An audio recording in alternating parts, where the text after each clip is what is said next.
I kissed another man while my husband slept in the next room. And in that moment, I realized my entire life had been a beautiful lie I'd been telling myself for 15 years. My name is Sarah Mitchell. I'm 42 years old, and I live in Portland, Oregon, in one of those picture-perfect neighborhoods where everyone waves at each other and the lawns are always perfectly manicured.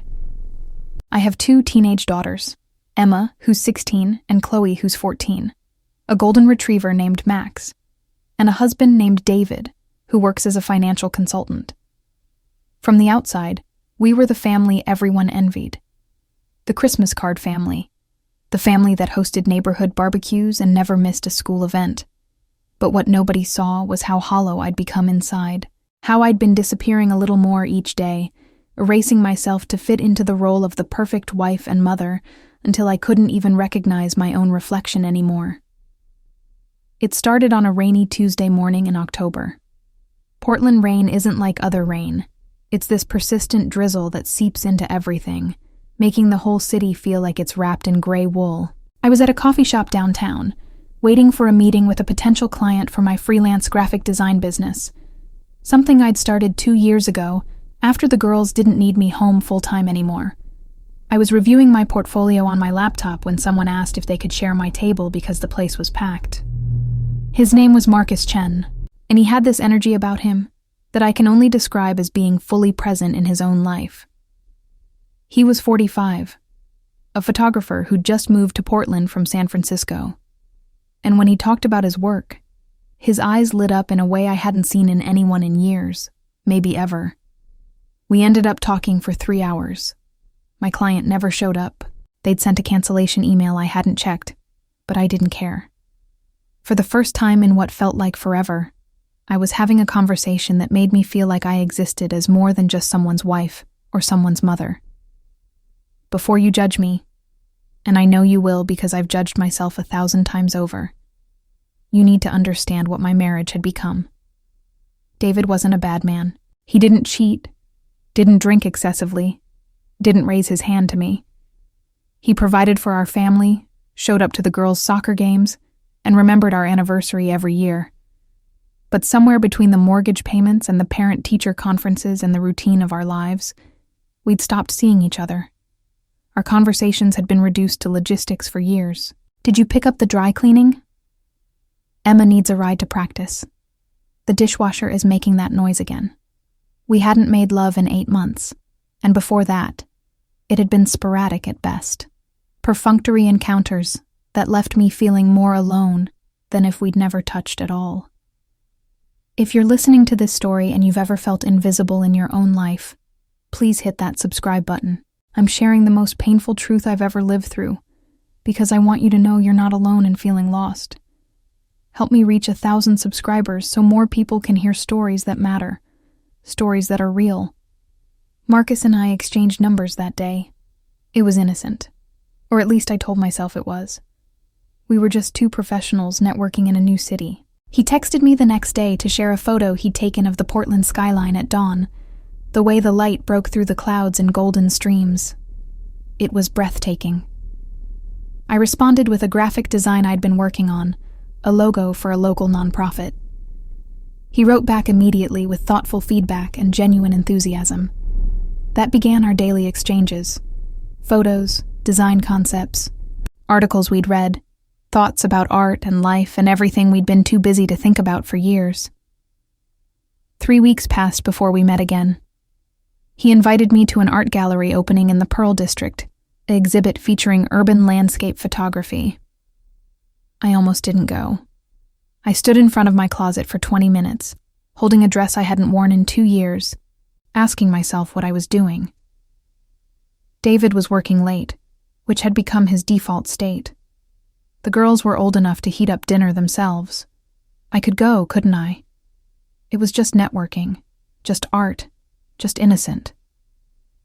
The gallery was in a converted warehouse with exposed brick walls and track lighting that made everything feel both industrial and intimate. Marcus was there in a dark blue shirt with the sleeves rolled up, and when he saw me, his face broke into this smile that made me feel like I was the only person in the room. We walked through the exhibit together, and he explained the technical aspects of each photograph, the aperture settings and the timing and the patience required to capture a single perfect moment. But what struck me most was the way he talked about seeing, really seeing the world around you, instead of just moving through it on autopilot. We ended up at a small wine bar afterward. I told myself I'd have one glass and leave. One glass became 2, became 3. I told him about my marriage, and saying it out loud to someone who actually listened made me realize how long I'd been pretending everything was fine. I told him how David and I had met in college, how he'd been ambitious and driven, and I'd been attracted to his certainty about the future, how we'd built a life together according to a plan we'd made when we were 23 years old, how I'd put my own dreams on hold to support his career, to raise our children, to maintain our home and our social obligations. How somewhere along the way, I'd looked up and realized I didn't know who I was anymore, outside of my roles and responsibilities. Marcus didn't try to fix it or offer platitudes. He just listened. And then he told me about his own divorce 3 years earlier, how he'd spent 2 decades in a marriage that looked perfect from the outside, but felt like slow suffocation on the inside. How he'd finally left, despite the judgment and the guilt and the fear, because he realized he only had one life and he didn't want to spend it pretending to be happy. I got home at 11 that night. David was already asleep, or pretending to be. I stood in the bathroom, looking at my reflection under the harsh fluorescent light, and I saw a stranger. My eyes were brighter than they'd been in years. My cheeks were flushed. I looked alive, and that terrified me more than anything because it meant I'd been dead for a very long time. Click that subscribe button if you understand what it feels like to wake up one day and realize you've been sleepwalking through your own life. Your subscription helps share these real stories with people who need to hear them. The affair, because that's what it became even though I fought against calling it that for weeks, didn't start with grand passion or reckless abandon. It started with text messages at 6 a.m. when I couldn't sleep. It started with lunch meetings that stretched into the afternoon. It started with conversations that made me feel seen and understood in ways I hadn't experienced since before I became Mrs. Mitchell, Emma and Chloe's mom, the woman who organized the school fundraiser and remembered everyone's birthdays. Our first kiss happened 6 weeks after we met. We were in his apartment, a loft space in the industrial district, with floor-to-ceiling windows and photographs covering every wall. I'd stopped by to drop off a USB drive with some design files I'd created for his website. I should have left it in the mailbox. I should have emailed the files. But I knocked on his door instead. And when he opened it, still holding his camera from a morning shoot, I knew I wasn't there for the USB drive. We stood in his living room, the gray afternoon light filtering through the windows, and he said, "Sarah, I need you to know that I care about you, but I don't want to be the reason you blow up your life. If you're not ready for this, if you need to walk away, I understand." And maybe it was the fact that he gave me the choice, that he put my well-being before his own desires, that made me step forward and kiss him. That kiss was everything I'd forgotten about being a woman instead of just a function. It was tender and hungry and terrifying all at once. When we finally pulled apart, I was crying.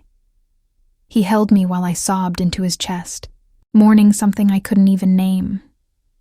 Maybe the death of my innocent self. The version of me who believed you could want only one person for your entire life if you just tried hard enough. We made love that afternoon. And I'm not going to give you the explicit details, because that's not what this story is about. What I will tell you is that it felt like coming home to a part of myself I'd locked away years ago. Marcus touched me like I was precious, like my pleasure mattered, like I was more than just a body performing expected functions. Afterward, we lay tangled in his sheets, and I knew with absolute certainty that my life would never be the same, that I'd crossed a line I could never uncross. The guilt was immediate and crushing. I drove home that evening and threw up in the driveway before I could even get inside. When David asked if I was feeling okay, I lied and said I must have eaten something bad at lunch. That was the first of hundreds of lies. Small lies, medium lies, elaborate lies that required me to remember complex false narratives. I became a person I didn't recognize, sneaking around, deleting text messages, creating fake work meetings to cover the hours I spent with Marcus. But here's the terrible truth I have to own. Even with the guilt eating me alive, even knowing I was betraying the man I'd promised to honor and cherish, even understanding I was risking my children's stable home life, I couldn't stop, because when I was with Marcus, I felt like a complete human being. I laughed from my belly. I talked about ideas and dreams and fears I'd never shared with anyone. I existed in 3 dimensions instead of being a flat character in someone else's story. If this story is resonating with you, if you've ever struggled with the gap between the life you have and the life you crave, please subscribe to this channel. We're trying to build a community where people can share their truth without judgment. Your click makes a difference. The double life continued for 4 months. 4 months of stolen afternoons and secret phone calls and a constant knot of anxiety in my stomach. I became an expert at compartmentalization. When I was home, I was Mom and Mrs. Mitchell, helping with homework and cooking dinner and folding laundry. When I was with Marcus, I was Sarah, just Sarah, a woman with thoughts and desires and dreams beyond her family obligations. The 2 worlds never touched, or so I believed. David noticed something was different. How could he not? I was showering more often, paying attention to my appearance in ways I hadn't in years, humming while I did dishes. One evening in early February, he asked if I was happy, and the question caught me so off guard that I almost told him everything right then. Instead, I smiled and said yes. I'd been feeling better lately, more like myself. He seemed satisfied with that answer, and his satisfaction made me hate myself a little more. The girls noticed too. Emma asked me one morning why I was on my phone so much, and I made up some story about a demanding client. Chloe commented that I seemed different, lighter somehow, and then asked if Dad and I were getting divorced. The question hit me like a physical blow. I assured her everything was fine, that I loved their father, that our family was solid. More lies, stacking up like bricks, building a wall between who I was and who I pretended to be. Marcus and I talked about the future, though those conversations always ended in painful circles. He wanted to be with me fully, openly, but he understood I had children to consider, a life I couldn't just abandon. I wanted to be with him too, but I couldn't imagine sitting Emma and Chloe down and destroying their understanding of their family. So we existed in this limbo, stealing moments, living in the present, because the future was too complicated to contemplate. The beginning of the end came on a Saturday in March. David and I were hosting a dinner party, something we did quarterly with 3 other couples from the neighborhood. I'd spent all day preparing, making sure everything was perfect, playing the role I'd mastered over 15 years. The house looked beautiful, the food was excellent, and I played hostess with practiced ease, refilling wine glasses and keeping conversation flowing. But my phone kept buzzing in my pocket. Marcus didn't know about the dinner party. He was texting me photos from a hike he'd taken, sharing his day with me the way we always did. I should have silenced my phone. I should have told him I was unavailable. But I'd become addicted to that connection, to feeling like someone in the world was thinking about me specifically, not about what I could do for them. I excused myself to the bathroom and responded to Marcus's texts. Just quick replies, telling him the photos were beautiful, that I wished I was there with him. I was smiling at my phone, probably the first genuine smile I'd had all day, when I realized David was standing in the hallway when I opened the bathroom door. How long he'd been there, I don't know. But the look on his face told me he'd seen enough. He didn't say anything, just looked at me with this expression of confused hurt, like he was trying to solve a puzzle that didn't make sense. Then he walked back to our guests, and I had to follow, had to sit through another hour of polite conversation while my heart hammered in my chest, and my hands shook so badly I had to hide them under the table. Subscribe if you want to hear how this story ends. These real-life experiences need to be shared, and your support helps this channel grow to reach 1,000 subscribers and beyond.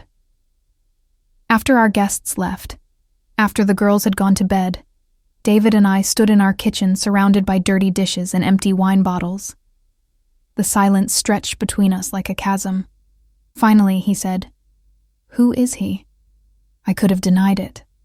I could have made up another lie, added it to the mountain I'd already built. But I was so tired. Tired of lying. Tired of splitting myself in half. Tired of carrying the weight of my secrets. So I told him the truth. Not all of it, but enough. I told him I'd met someone, that it had started as a friendship and become more, that I'd been seeing him for 4 months. David didn't yell. He didn't throw things or call me names. He just stood there, his face going through a series of expressions: shock, hurt, anger, confusion, like he was cycling through every emotion at once. Then he asked the questions betrayed spouses always ask. How long? How many times? Do you love him? Did you sleep with him in our bed? That last one I could answer honestly. No, never in our home. Never where our children slept. He wanted to know why. What had he done wrong? How had he failed me? And the terrible thing was, I couldn't point to any single failure. He'd been exactly who he'd always been. Steady, reliable, predictable. The problem was that somewhere along the way, I'd changed. Or maybe I just finally admitted to myself that I needed more than steady and reliable. I needed to feel alive. We talked until 3 a.m. David cried, which I'd only seen him do twice in our entire marriage, once when his father died, and once when Emma was born. He asked if I wanted a divorce. I told him I didn't know. He asked if I loved Marcus. I told him I didn't know that either. The only thing I knew for certain was that I couldn't keep living the way I'd been living, fractured and dishonest and slowly dying inside. David asked me to end it with Marcus, to give our marriage a real chance, to go to counseling with him and fight for what we'd built. He said he still loved me, that he'd been complacent but could change, that our family was worth saving. And the guilt, that crushing, suffocating guilt, made me agree. I told him I would end it, that I would try. I met Marcus the next day at a park near the waterfront. It was one of those rare sunny March days in Portland, the kind where everyone emerges from their homes like they've been hibernating, desperate for vitamin D. We sat on a bench overlooking the Willamette River, watching joggers and cyclists pass by, and I told him it was over. That David knew, that I had to try to save my marriage, that I couldn't keep doing this to my family. Marcus took it better than I expected. He said he'd known from the beginning that this day might come, that he'd gone into this with his eyes open. But then he asked me one question that I'm still trying to answer. Are you ending this because you want to, or because you think you should? I didn't have an answer. I still don't. If you've ever had to choose between what you want and what you think is right, you understand the impossible position I was in. Help this channel reach more people by clicking subscribe. The next 3 months were the hardest of my life. David and I started couples counseling with a therapist named Dr. Patricia Simmons, who had an office in the West Hills with a view of the city. Twice a week, we sat on her comfortable couch and tried to excavate what had gone wrong with our marriage. David was committed to the process, earnest and vulnerable in ways he'd never been before. He admitted he'd taken me for granted, that he'd prioritized his career over our relationship, that he'd stopped really seeing me years ago. I tried. I genuinely tried to reconnect with my husband, to remember why I'd fallen in love with him at 22. We went on weekly date nights, fancy dinners where we attempted to have conversations that weren't about the girls or the house or logistics. We held hands. We kissed goodnight. We even attempted physical intimacy a few times, though it felt forced and awkward, both of us trying too hard to manufacture something that used to come naturally. But the whole time, I was thinking about Marcus. I'd blocked his number, deleted our text history, removed him from all social media. But I'd drive past the coffee shop where we met, or I'd see a photograph that reminded me of his work, or I'd hear a song we'd listened to together, and the longing would hit me like a physical ache. I felt like I was mourning a death, grieving the loss of the person I'd been when I was with him. The girls could tell something was wrong. Teenagers aren't stupid, and ours were particularly perceptive. Emma started spending more time at friends' houses. Chloe became quieter, more withdrawn.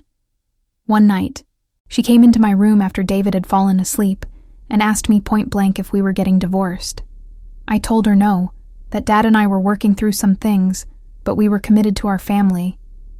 She looked at me with eyes that seemed far too old for 14 and said, "Mom, you don't seem happy. Even when you smile, you look sad, out of the mouths of children." She'd seen what I'd been trying so hard to hide. In late May, I ran into Marcus at a farmer's market in the Alberta Arts District. I was there with Emma, buying strawberries and fresh bread, trying to have a normal mother-daughter morning. He was standing at a booth that sold vintage cameras, examining an old Leica. Our eyes met across the crowd, and everything else fell away. Emma tugged at my arm, asking about getting coffee, but I couldn't move. Marcus looked thinner, tired, and the sadness in his expression mirrored what I felt inside. We didn't speak. We couldn't, not with Emma there. But we stood there, maybe 10 feet apart, and in that moment of silent communication, I understood that he'd been grieving too. That ending our relationship hadn't just hurt me. That I wasn't the only one suffering from this loss. Emma pulled me away, chattering about something from school, and I let myself be led. But I looked back once and saw Marcus still standing there, watching me walk away. That night, I couldn't sleep. I lay next to David, listening to his steady breathing, and I realized I'd been lying to myself about what I was doing. I wasn't fighting for my marriage. I was serving a sentence. I was punishing myself for wanting more than I was supposed to want, for being selfish enough to prioritize my own happiness, for disrupting the perfect family picture we'd created. Please subscribe if you're invested in finding out what happens next. These stories of real human struggle need an audience, and hitting that subscribe button helps us reach our goal of 1,000 subscribers. In June, David got a promotion. It was excellent news, financially and professionally. It meant more responsibility, more travel, and significantly more money. We celebrated with a nice dinner, and he was happier than I'd seen him in months. He talked excitedly about what this would mean for our family, about the college funds we could pad, about finally renovating the kitchen, about maybe taking a family vacation to Europe the following summer.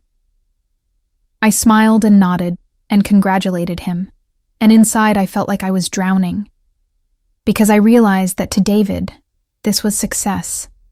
This was the life we were working toward.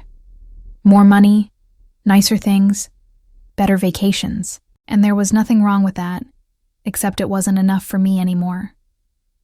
I didn't want a bigger house or a fancier vacation. I wanted to feel alive. I wanted conversations that set my mind on fire. I wanted to be with someone who saw me as more than a partner in maintaining a lifestyle. That night, after David fell asleep satisfied with how our life was progressing, I got out of bed and went to my laptop. I unblocked Marcus's number. I sent him a text. I made a mistake. He responded within 5 minutes. So did I. Can we talk?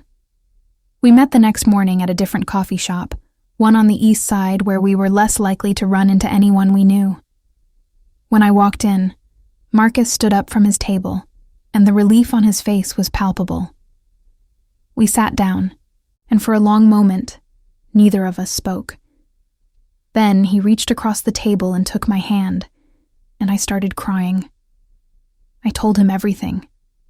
About the counseling, about trying to make my marriage work, about feeling like I was slowly erasing myself again, about the farmer's market, and how seeing him had made me realize I couldn't do this anymore. He told me he'd been miserable, that he'd started and deleted hundreds of texts to me, that he'd driven past my house twice just hoping to catch a glimpse of me, that he knew it was pathetic but he couldn't help himself.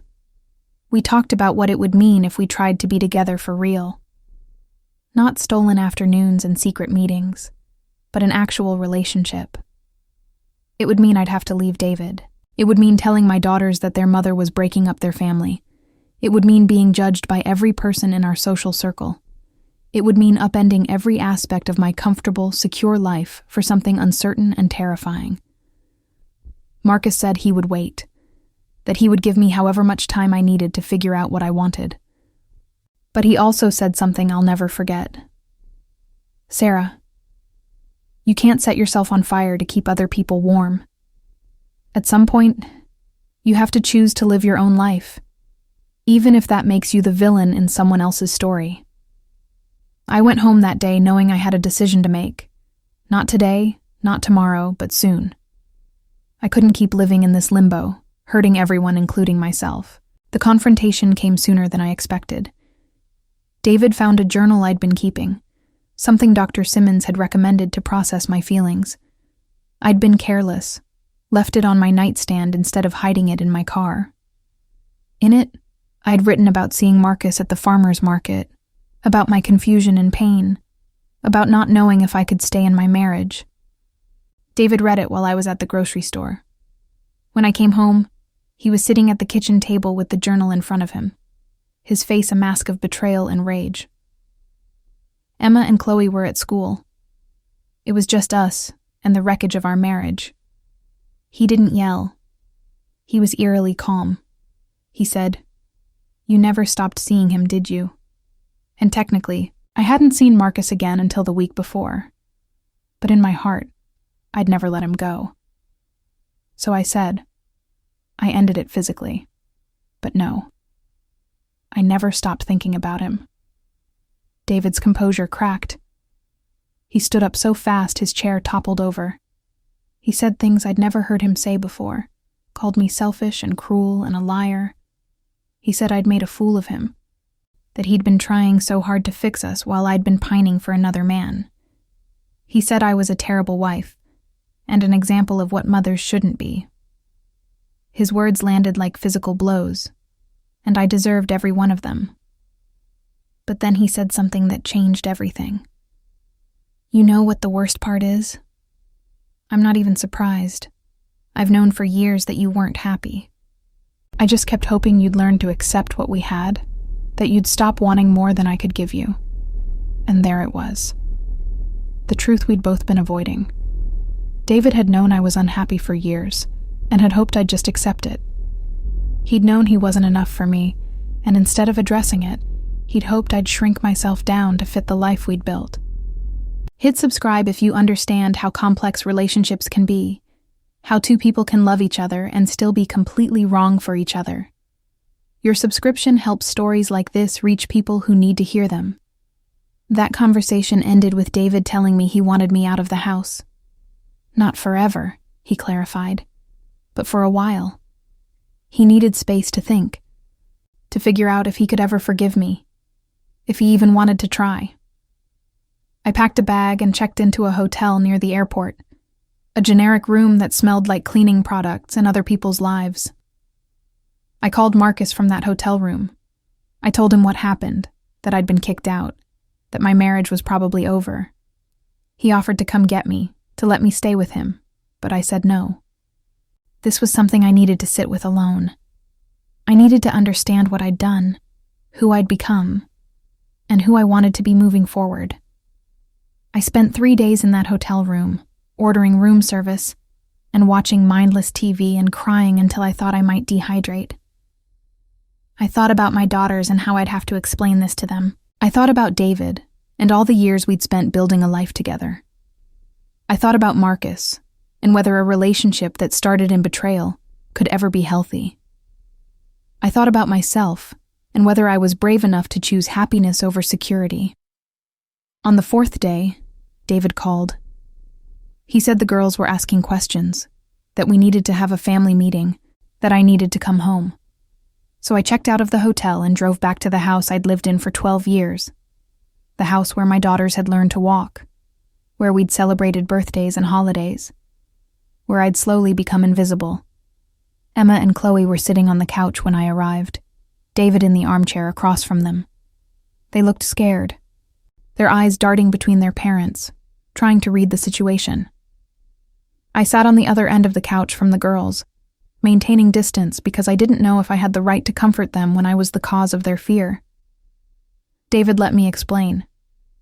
I told them their father and I were having problems, that I had hurt him badly, that we were trying to figure out if we could stay married. I didn't tell them about Marcus specifically. They didn't need those details. But I was honest that I'd made choices that broke their father's trust, that I'd been dishonest, that I was deeply sorry for the pain I'd caused. Emma, my practical, analytical 16-year-old, asked the question I'd been dreading. Did you cheat on Dad? I could have lied. I could have softened it or hidden behind vague language. But I'd done enough lying. So I said yes. I had been involved with someone else. That it was over now. But the damage was done. Chloe started crying immediately. Emma's face hardened in a way I'd never seen before. She said, "How could you do that to us?" Good. And her use of us rather than Dad cut deeper than anything else because she was right. I hadn't just betrayed David. I'd betrayed all of them, shaken the foundation they'd built their sense of security on. I had no good answer. I told them I was sorry, that I'd made terrible choices, that I understood if they were angry with me. David, to his credit, told them their mother was still their mother, that she loved them, that adults were complicated and made mistakes. But I could see the way Emma looked at me now, with something close to contempt. And I knew I'd fallen from the pedestal she'd placed me on. The weeks that followed were excruciating. David and I were living in the same house but sleeping in separate rooms. Emma barely spoke to me. Chloe cried herself to sleep most nights. I'd destroyed my family's peace, and I had to sit with that knowledge every single day. Marcus and I talked on the phone occasionally, but we didn't see each other.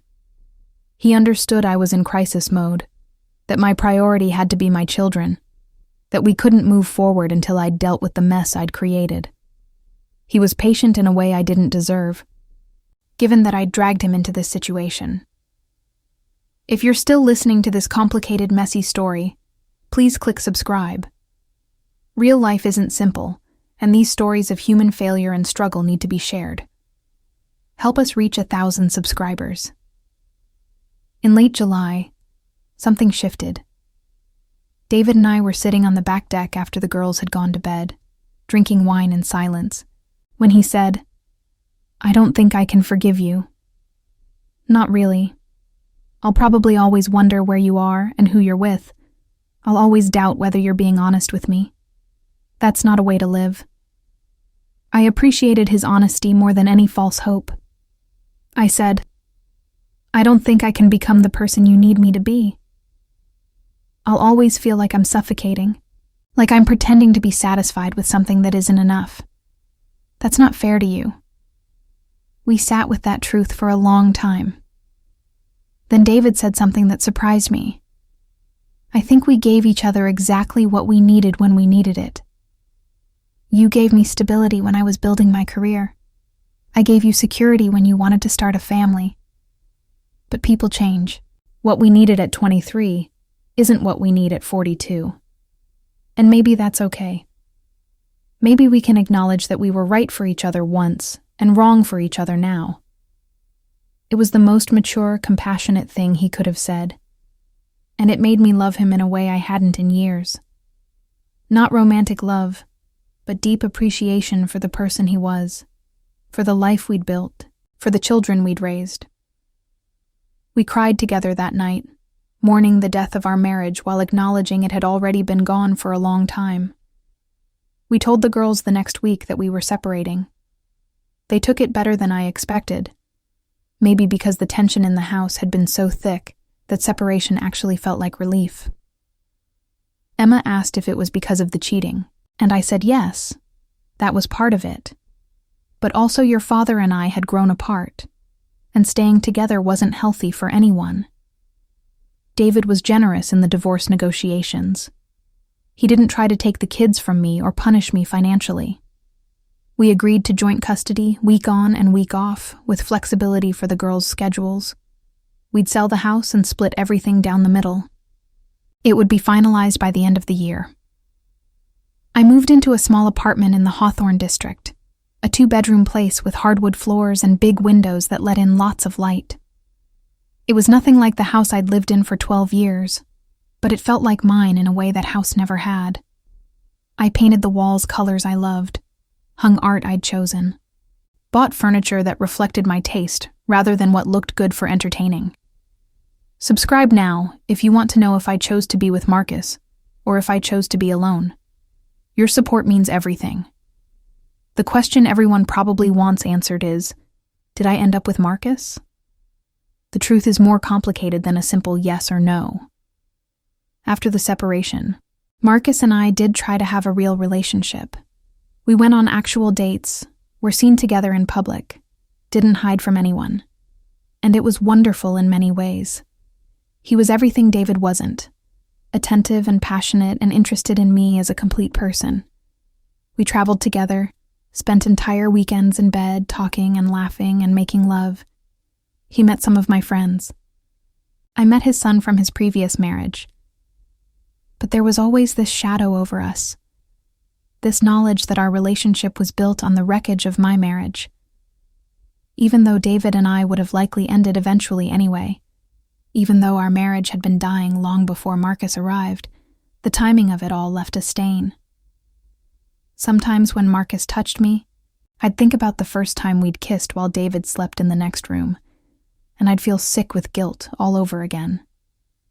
My daughters struggled with Marcus's presence in my life. Emma refused to meet him for months. When she finally agreed, she was coldly polite, but made it clear she thought I'd thrown away our family for a man I barely knew. Chloe was more open but still confused, asking questions like, "Did you love Marcus more than Dad? Is that why you left?" Questions I couldn't answer because I wasn't sure myself if it was about Marcus specifically or about what he represented, which was freedom and possibility and feeling alive. After about 8 months together, Marcus and I had a serious conversation about our future. He wanted to move in together, wanted to blend our lives fully. And I realized I wasn't ready. Maybe I'd never be ready. Because the truth I had to face was that I hadn't left David for Marcus. I'd left David for myself. And now that I had myself back, now that I was learning to be whole on my own, I wasn't sure I wanted to immediately surrender my autonomy to another relationship. I told Marcus I needed time.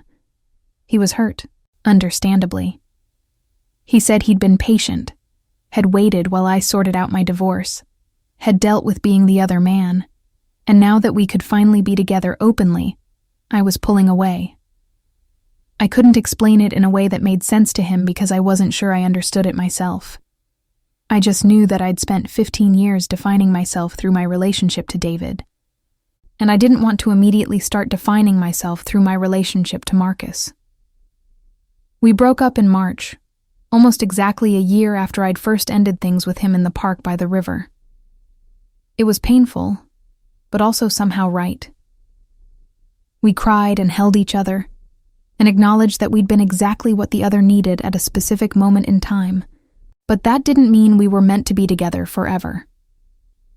Click subscribe if you've stayed with me through this whole messy journey. These stories need to be told, and your subscription helps us share them with more people working toward that goal of 1,000 subscribers. So where am I now? It's been 2 years since David and I separated, 18 months since the divorce was finalized, and a year since Marcus and I ended our relationship. I live alone in my apartment in Hawthorne. I've built my graphic design business into something substantial, enough that I'm financially independent. I've made new friends, people who know me as Sarah rather than as David's wife or Emma and Chloe's mom. My relationship with my daughters has slowly healed, though it will probably never be exactly what it was before. Emma is in college now, studying environmental science at the University of Washington. She's civil with me, We talk on the phone once a week, but there's still a distance there. She's close with David, and part of me will always ache knowing I'm not her primary parent anymore. Chloe is 16 and living her teenage life with all its drama. She splits her time between David's house and my apartment, and she's forgiven me more easily than Emma has. Though she's also told me she's scared to get married because she doesn't want to end up like me and her dad. David got remarried 6 months ago to a woman named Jennifer who works in his office. She's nice, stable, probably better suited to him than I ever was. The girls like her. I've met her a few times, and there's no animosity. We're all just trying to do our best with the situation we're in. Marcus moved to New Mexico last year for a photography fellowship. We exchanged a few texts when he left, wishing each other well. I follow his work on Instagram sometimes, and he's creating beautiful things. I'm glad he's thriving. I'm glad we both are. Separately. I date occasionally. Nothing serious. I'm learning what I want and need from a partner. Learning not to settle for less than I deserve. Learning that being alone is better than being in the wrong relationship. Some nights I'm lonely.